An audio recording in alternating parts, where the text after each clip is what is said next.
Hello friends, take code में आज हम पढ़ने वाले हैं बहुत ही important topic C. What is C? अगर आप एक बिगनर हैं और आप सी लैंग्वेज को सीखना चाहते हैं तो ये कोर्स आपके लिए बहुत ज़्यादा हेल्पफुल होने वाला है। और अगर आप थोड़ा बहुत जानते भी हैं सी के बारे में तो भी ये कोर्स आपके लिए बहुत ज़्यादा हेल्पफुल होने वाला है। तो आज हम देखते हैं कौन कौन से टॉपिक आज हम कवर करने वाले हैं। तो आज जो टॉपिक्स हम कवर करने वाले हैं वो है व्हाट इज सी। सी क्या है हम जानेंगे इस कोर्स के अंदर कि सी क्या है। Steps in learning C language, कौन कौन से स्टेप हमें लेने पड़ेंगे अगर हमें सी लैंग्वेज को सीखना है तो। थर्ड इज कैरेक्टर सेट इन सी, हम कैरेक्टर सेट सी के अंदर क्या होता है, कौन कौन से कैरेक्टर सेट होते हैं वो सब हम जानेंगे इस वीडियो के अंदर। व्हाट इज वेरिएबल्स, वेरिएबल्स किसे कहते हैं, सी कॉन्स्टेंट्स क्या होते हैं, and types of C constant, और सी कॉन्स्टेंट के कौन कौन से टाइप्स होते हैं, ये सब आज हम इस वीडियो के अंदर कवर करने वाले हैं। So let's get started. This is our first slide. What is C? C क्या है? C is a programming language. C क्या है? एक प्रोग्रामिंग लैंग्वेज है। जैसे कि हम ह्यूमंस जो हैं, हमें क्या होता है आपस में बात करने के लिए, एक दूसरे की बात को समझने के लिए हम लैंग्वेज का यूज़ करते हैं, एक भाषा का यूज़ करते हैं। वो हिंदी भी हो सकती है, इंग्लिश भी हो सकती है, उर्दू भी हो सकती है, बिहारी हो सकती है, कुछ भी हो सकती है। बस जो हम एक दूसरे के थॉट्स को एक्सचेंज कर सके जिस भाषा के थ्रू, उसी को हम क्या कहते हैं, वो हमारी एक लैंग्वेज होती है जिससे हम अपने थॉट्स को एक्सचेंज कर पा रहे हैं। ऐसे ही अगर हमें कंप्यूटर के साथ बात करनी है, उसको समझना है, तो हमें एक भाषा की ज़रूरत होती है। तो जो वो भाषा हम यूज़ करते हैं उसी भाषा को हम कहते हैं एक प्रोग्रामिंग लैंग्वेज। तो यहाँ पे सी इज़ अ प्रोग्रामिंग लैंग्वेज। सी वो भाषा है जो हमारी मदद करेगी कंप्यूटर से बात करने में, कंप्यूटर को समझने में। It is developed at AT's and T's Bell Laboratories of USA in 1972. इसको डेवलप किया गया AT's and T's Bell Labs में USA की 1972, और इसको डिज़ाइन किया गया था और लिखा गया था एक आदमी द्वारा जिनका नाम था डेनिस रिची। अब क्वेश्चन आता है कि what is built using C language, कौन कौन सी ऐसी चीज़ें हैं जो सी लैंग्वेज की हेल्प से बनाई गई हैं। बेसिकली बहुत सारी चीज़ें हैं, बहुत इंपॉर्टेंट चीज़ें ऐसी हैं जो सी लैंग्वेज के अंदर बिल्ट हुई हैं। फॉर एग्जाम्पल फर्स्ट है ऑपरेटिंग सिस्टम। यस, बहुत सारे ऑपरेटिंग सिस्टम हमारे वो बिल्ड हुए हैं यूजिंग सी लैंग्वेज। एग्जाम्पल के लिए Windows, Unix, Linux and Android. Second है embedded programs for microprocessor. बहुत सारे माइक्रो प्रोसेसर्स के लिए एम्बेडेड प्रोग्राम्स हमारे सी लैंग्वेज को यूज़ करके लिखे गए हैं। थर्ड, और जो सबसे ज़्यादा इम्पॉर्टेंट है, वो है गेम्स। हम सबको गेम्स खेलना बहुत ज़्यादा पसंद है और सी लैंग्वेज की हेल्प से बहुत सारे 3D गेम्स भी बनाए गए हैं। उनमें काफ़ी कुछ ऐसा है जो सी लैंग्वेज की हेल्प से किया गया है। तो इस स्लाइड में हमने देखा कि सी एक प्रोग्रामिंग लैंग्वेज है जो कि डेवलप की गई by Dennis Ritchie in 1972 at AT and T's Bell Labs. और सी लैंग्वेज के यूज से बहुत सारी चीज़ें बनाई गई, जैसे operating systems, embedded programs and 3D games. अब हम पढ़ते हैं steps in learning C language. कौन कौन से स्टेप हैं जो हमें लेने पड़ेंगे क्या सीखने के लिए, सी लैंग्वेज को सीखने के लिए। इस स्टेप्स जो हैं सी लैंग्वेज को सीखने के लिए, इसे देखने से पहले हम ये जान लेते हैं कि कौन कौन से स्टेप्स हमने इंग्लिश लैंग्वेज को सीखने में लिए थे। तो जब हम छोटे थे, बच्चे थे, स्कूल में जाते थे, तो सबसे पहले हमने क्या सीखे हैं, हमने अल्फ़ाबेट सीखे हैं। अल्फ़ाबेट से क्या बनाने सीखे, वर्ड्स। जब हमें वर्ड्स बनाने आ गए देन हम सेंटेंसेस बनाना सीख गए, और जब हमें सेंटेंसेस बनाने आ गए तो हम आसानी से पैराग्राफ बना सकते हैं। तो ये स्टेप्स हमने इंग्लिश लैंग्वेज को लर्न करते समय लिए। Same procedure, same step by step जो फिनोमेना है वो आपको लेना होगा सी लैंग्वेज को सीखने के लिए। तो सी लैंग्वेज में भी कुछ स्टेप्स लेने होंगे जो जिससे हम सी लैंग्वेज को समझ सकें, कैसे सी लैंग्वेज हम लिख सकते हैं। तो सी लैंग्वेज लिखने के लिए हमें कुछ बेसिक स्टेप्स लेने पड़ेंगे। तो वो स्टेप्स क्या हैं वो देखते हैं। फर्स्ट स्टेप है अल्फ़ाबेट्स, डिजिट्स, स्पेशल सिंबल्स। आपको पता होना चाहिए कि अल्फ़ाबेट्स क्या है सी लैंग्वेज के अंदर, डिजिट्स क्या है और स्पेशल सिंबल्स क्या है। जब आपको ये पता चल जाएगा तो आपको जानना है कि कॉन्स्टेंट्स क्या होते हैं, वेरिएबल्स क्या होते हैं और कीवर्ड्स क्या होते हैं और कैसे ये सब कंस्ट्रक्ट किए जाते हैं सी लैंग्वेज के अंदर। एक बार जब हम इन्हें कंस्ट्रक्ट कर लेंगे, इन्हें बनाना सीख जाएंगे, तब हमें बनाने हैं इंस्ट्रक्शंस और इंस्ट्रक्शंस क्रिएट करने के बाद हम अपना प्रोग्राम आसानी से बना सकते हैं। ये प्रोसीजर फॉलो करते हुए, ये स्टेप बाय स्टेप अगर हम प्रोसीजर फॉलो करते हैं तो हम सी लैंग्वेज सीख जाएंगे। अब एक एक करके इन स्टेप्स को सीखते हैं। नाउ कैरेक्टर सेट इन सी। सी के अंदर कैरेक्टर सेट कौन सा होता है? आपके जितने भी अल्फाबेट्स होते हैं वो आपके कैरेक्टर होते हैं सी के अंदर। Capital alphabets and small case letters both आपके क्या होते हैं? कैरेक्टर सेट होते हैं सी लैंग्वेज के अंदर।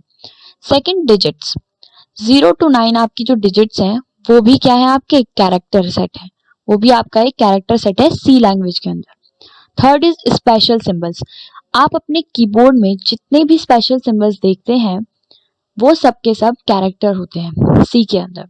क्या होते हैं? कैरेक्टर। तो all these are characters. Now the next topic is what is variables. A variable is an entity that may change. Variable एक ऐसी entity है जो change होती रहती है, means जिसकी value constant नहीं है. A variable is a storage place which has some memory allocated to it. Variable एक storage place है जिसे कुछ memory allocated है. अब memory allocation से क्या मतलब है यहाँ पे?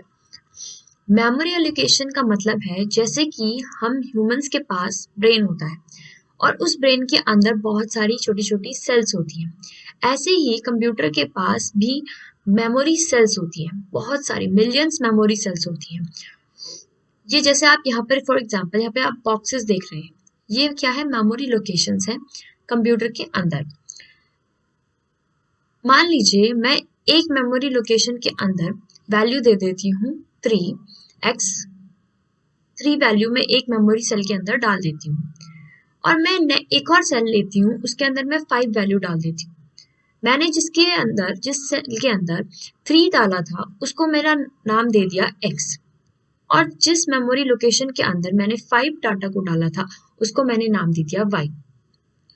अगर यूजर कंप्यूटर को कहता है कि जिस सेल में मैंने 5 डाला है, मतलब वो सिर्फ ये कह रहा है कि मुझे 5 जो है वो मुझे निकाल कर दो, जहां पर भी वो स्टोर है कंप्यूटर के अंदर। तो अब कंप्यूटर इस बात को कैसे समझेगा? उसे कैसे पता लगेगा कि कौन सी सेल के अंदर 5 पड़ा हुआ है? अगर हम ये नाम ना दें तो कंप्यूटर कभी भी अंडरस्टैंड नहीं कर सकता है कि कौन सी मेमोरी लोकेशन के अंदर डाटा 5 पड़ा हुआ है। जब हमने इनको x और y नाम दे दिए तो बहुत ज़्यादा इजी हो गया कंप्यूटर के लिए आइडेंटिफाई करना कि कौन सी सेल का डाटा वो मांग रहा है। मैं उसको ये ना कहते हुए कि मेरे को 5 जहां पड़ा हुआ है 5 निकाल कर दो, ये ना कहते हुए मैं उसे कहूंगी कि y वेरिएबल का जो डाटा है वो मुझे लाकर दो। तो ऐसे वो इजीली अंडरस्टैंड कर पाएगा कि उसे y वेरिएबल के अंदर जो डाटा पड़ा हुआ है मतलब कि 5 वो उसे अपने यूजर को देना है। बेसिकली एक variable use to store some form of data. Variable जो है यूज किया जाता है सम फॉर्म ऑफ डाटा, किसी भी टाइप के डाटा को स्टोर करने के लिए। And different types of variables require different amount of memory. Different type के जो वेरिएबल्स होते हैं उनको डिफरेंट अमाउंट की मेमोरी रिक्वायर होती है and have some specific set of operations which can be applied on them. अब कुछ स्पेसिफिक जो ऑपरेशंस हम उनके ऊपर लगा के अपने प्रोग्राम्स को बना सकते हैं। वेरिएबल डिक्लेरेशन, वेरिएबल को कैसे डिक्लेयर करते हैं? सिंटेक्स है यहाँ पे कैसे हम वेरिएबल को डिक्लेयर करेंगे। सबसे पहले हमें देना होता है टाइप। टाइप से यहाँ पे मतलब है डेटा टाइप एंड किस टाइप का हम वेरिएबल बना रहे हैं। टाइप लिखने के बाद हम लिखते हैं वेरिएबल नेम। फॉर एग्जाम्पल मैंने वेरिएबल नेम लिया रोल नंबर। अब अगर मैंने वेरिएबल नेम रोल नंबर लिया है तो रोल नंबर हमारे बेसिकली इंटीजर वैल्यू ही होंगे, 1 2 3 वो एक इंटीजर ही होगा। तो वेरिएबल नेम हमारा क्या है? एक इंटीजर वैल्यू है। तो हम रोल नंबर जो वेरिएबल का हमने नाम बनाया उसके अंदर हम एक इंटीजर वैल्यू को स्टोर करा रहे हैं। तो इसीलिए जो उसका टाइप हुआ वेरिएबल का वो क्या हुआ, इंटीजर टाइप हुआ। तो यहाँ पे हम उसको देंगे इंट। ये डेटा टाइप्स हम अभी अपनी वीडियो में आगे पढ़ेंगे कि डेटा टाइप्स कौन कौन से होते हैं। अभी इसको आप सिर्फ ये समझिए कि पहले टाइप लिखा जाता है और उसके बाद वेरिएबल का नेम लिखा जाता है। ये तो था सिंगल वेरिएबल के लिए। अगर मल्टीपल वेरिएबल्स होंगे तो हम कैसे लिखेंगे? सबसे पहले आपको लिखना है type, then variable first name, पहले वेरिएबल का नाम, then variable two name, second variable का नाम, कॉमा वेरिएबल थ्री नेम। यहाँ पे 3 वेरिएबल लिए हैं। मल्टीपल वेरिएबल्स का मतलब है कि एक से ज्यादा, मतलब कि 2 भी हो सकते हैं, 3 भी हो सकते हैं, 4 भी हो सकते हैं, इन्फिनिटी कितने भी वेरिएबल्स आप इसमें ले सकते हैं। Rules for constructing variables name. अब वेरिएबल के नेम को कंस्ट्रक्ट कैसे करते हैं? हमने पढ़ लिया कि वेरिएबल वो नेम है जो मेमोरी को दिया जाता है जिसके अंदर हमारा डाटा स्टोर है। अब कंस्ट्रक्ट कैसे करते हैं वेरिएबल को, वेरिएबल नेम्स को? Variables must indicate what value it store. Variable को इंडिकेट करना होगा कौन सी वैल्यू वो स्टोर कर रहा है। मतलब कि जैसे पीछे वाले एग्जांपल में हम देखें, जब हम सिंटेक्स लिख रहे थे हमने बोला टाइप वेरिएबल नेम, तो वेरिएबल हमने कहा था कि रोल नंबर है और रोल नंबर में कैसी वैल्यू आएगी, इंटीजर। तो वो बता रहा है कि इसमें कैसी वैल्यू आएगी, इंटीजर, तो हमें उसका टाइप डिक्लेयर करना पड़ेगा। जब हम वेरिएबल को लिख रहे हैं, वेरिएबल नेम लिख रहे हैं, तो उसका टाइप भी हमें देना पड़ेगा। सिंपली ये बता रहा है the first character in the variable name must be an alphabet और अंडरस्कोर। पहला जो कैरेक्टर होगा वेरिएबल नेम में, जब भी आप वेरिएबल नेम लिखोगे तो जो फर्स्ट कैरेक्टर आप लिखोगे उसमें वो अल्फाबेट होना चाहिए या फिर अंडरस्कोर होना चाहिए। अल्फाबेट आपके अपर केस भी हो सकते हैं, लोअर केस भी हो सकते हैं, दोनों एक्सेप्टेबल है, या फिर अंडरस्कोर। इसके अलावा आप स्टार्टिंग में कुछ और यूज नहीं कर सकते हैं, कोई भी अदर कैरेक्टर आप यूज नहीं कर सकते हैं, ठीक है। Third is ideally should be assign some value at the time of declaration. जब हम डिक्लेरेशन कर रहे हैं, वेरिएबल को डिक्लेयर कर रहे हैं, उस टाइम पे जब हमने वेरिएबल को डिक्लेयर किया तो जरूरी है कि हम उस वेरिएबल को कुछ वैल्यू असाइन करें, कुछ वैल्यू उसको हम दें। No special symbol other than an underscore can be used in a variable name. कोई भी दूसरा स्पेशल सिंबल अंडरस्कोर के अलावा वेरिएबल नेम के अंदर यूज नहीं कर सकते हैं। वेरिएबल नेम जब भी आप लिखेंगे तो आप सिर्फ अंडरस्कोर ही यूज कर सकते हैं। बाकी अंडरस्कोर के अलावा जितने भी स्पेशल सिंबल हमारे पास हैं, जितने भी हमारे कीबोर्ड पे स्पेशल सिंबल हैं, उनमें से हम कोई भी यूज नहीं कर सकते हैं for creating a variable name. Fifth point है नो कॉमास और blanks are allowed within a variable name.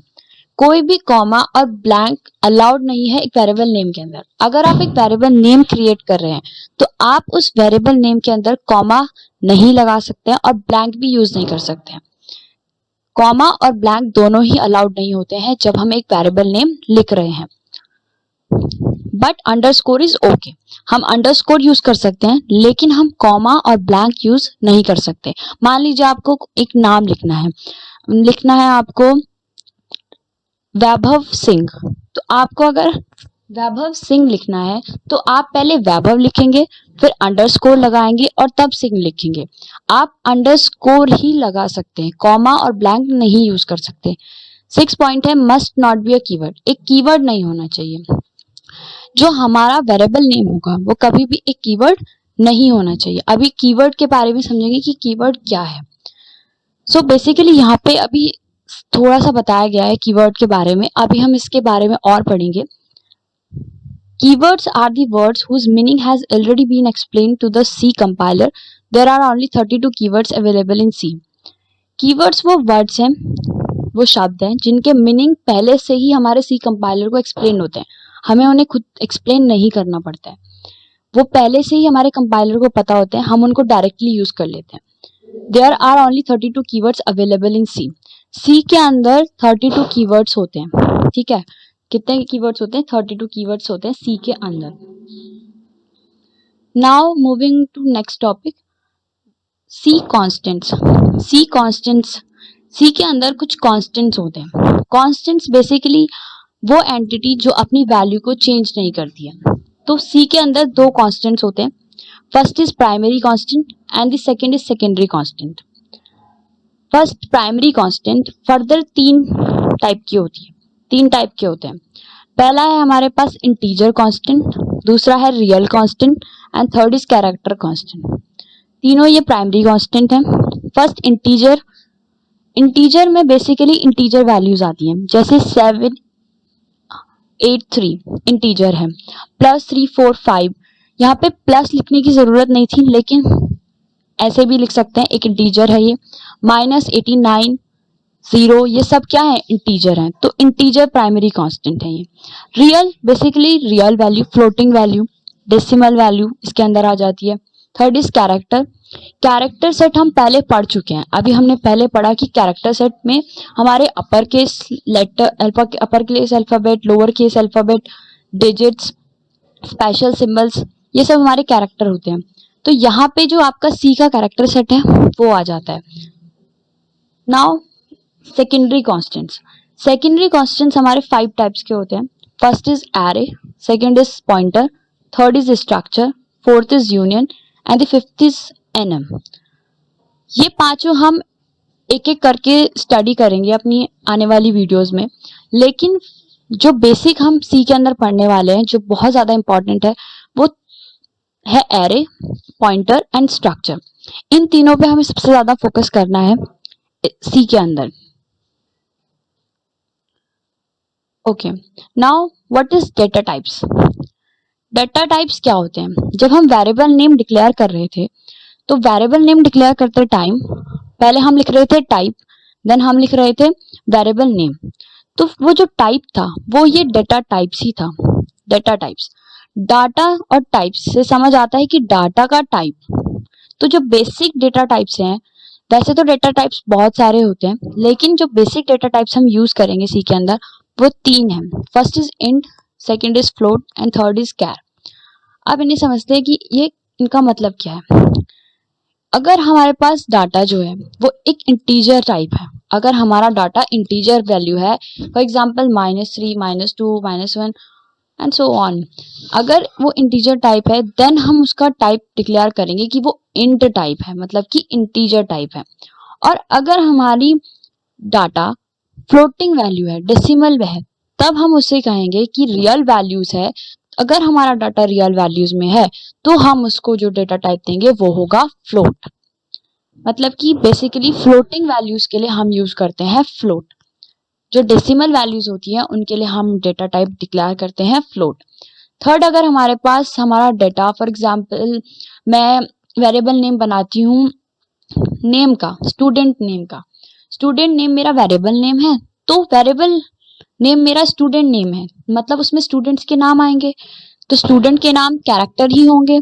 तो कैरेक्टर होंगे तो वो किसके अंदर स्टोर करूंगी, मैं अपने कैर डाटा टाइप के डाटा टाइप डिक्लेयर करूंगी. मैं उस वेरिएबल का मैं कैर डाटा टाइप डिक्लेयर करूंगी. किसका, स्टूडेंट नेम से जो मैंने वेरिएबल बनाया है उसका जो मेरा डाटा टाइप होगा वो क्या होगा, कैर होगा, क्योंकि स्टूडेंट नेम के अंदर हम एक कैरेक्टर वैल्यू को स्टोर करा रहे हैं.